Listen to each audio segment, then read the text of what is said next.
Terence Crawford planong pumunta sa Australia para manood sa laban ni Errol Spence. Matatandaan ang huling laban ni Errol Spence kontra Terence Bud Crawford. Kaya suportado raw ni Crawford ang muling pagbabalik ni Spence at sana magpatuloy pa raw ito sa kanyang boxing career.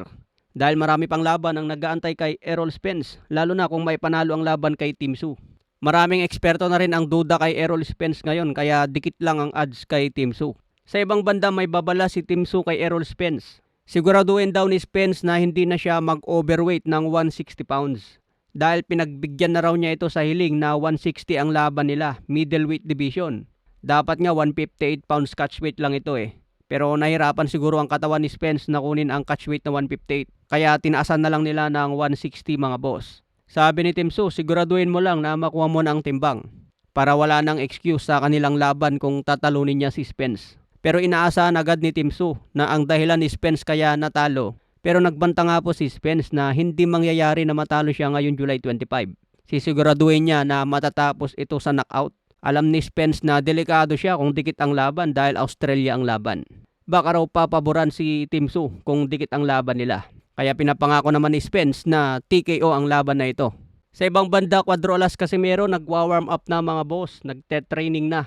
Sinabi nga po ni Cuadro Alas, abangan ang kanyang paparating na laban.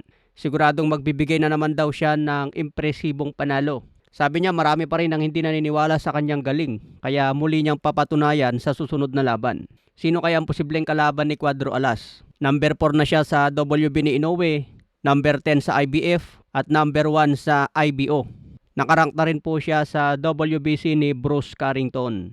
Sa tingin niyo mga boss, sino ang itatapat kay Casimero next fight? Ngayong Sabado, laban na po ni Charles Suarez kontra Manuel Avila. Wala sa tayan ang laban nila mga boss, kaya suportahan na lang natin. Kung matalo pa si Charles Suarez dito, baka hindi na niya makuha ang rematch kay Emmanuel Navarrete. Kailangan siguraduhin ni Charles Suarez ang panalo dito mga boss dahil importante ito para pagbigyan pa siya ng rematch ni Navarrete. Matagal na ang inuutos ng WBO na maglaban sila eh. Malay natin kung manalo si Charles Suarez dito, dadaanin na lang sa force bid para mapilitan si Navarrete na magdepensa ng titulo.